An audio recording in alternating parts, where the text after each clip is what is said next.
Before you begin praying, wouldn't you like to confirm that God's heart is open to your prayers? The key to God's heart is to open your own heart to embrace your fellow Jews.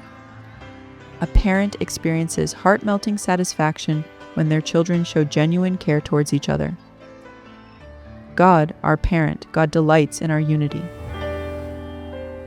When you embrace others, not for their accomplishments, but for who they are, you and they become one.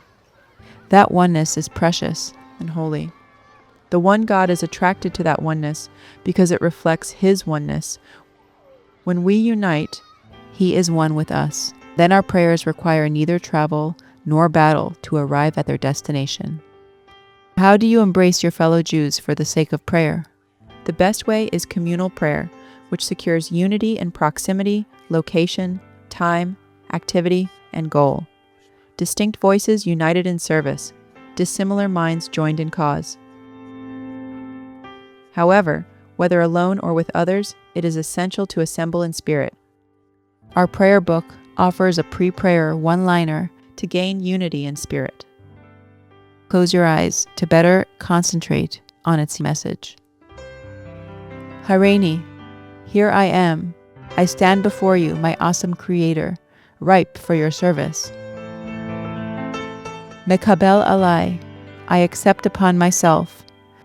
Before I state my needs, let me reassure you that I'm eager to accomplish the purpose for which you created me. Mitzvahs aseh, your proactive directive. I am eager to follow your directions that appear in the Holy Torah, which you personally gifted to each Jew without exception and for all times. Shel ve'ahavta l're'acha kamecha, to love my fellow Jew as myself. God, you know your creations intimately. If you ask me to love my fellow Jews, all of them, as I love myself, then it must be possible. The only way for that to be possible is if my fellow Jews are truly part of myself. But they are not part of my body. A nation cannot squeeze inside my shoes. They are not within my life experience. That is mostly mine alone. Nor are they integral to my emotions or mind. We think and feel very differently. Rather, they are part of my soul. So I must learn to love my own soul. Before I was born, I was a soul. After I leave, I will remain a soul. Even now, I am a soul dressed in a body. My body changes, but my soul is eternal. It is pure, beautiful, timeless, and powerful, because it is an actual part of you, God. I love my soul. It is divine. It is my deepest and primary identity. Every Jew has a divine soul like mine. We are soul siblings.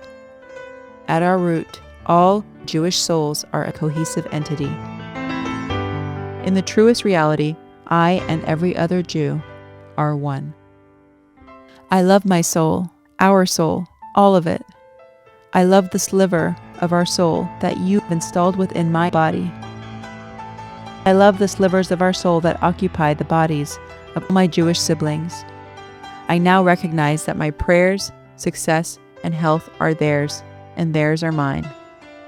Dear God, I am about to pray. Please consider as if I constantly kept all Jews in mind. I certainly have them in mind and heart right now, and I forever hug them tightly in my soul, because we are all one. God, you and your people are one. When I connect to you, I connect to them. When I connect to them, I connect to you. Hareini, here I am. Here we are. Here you are.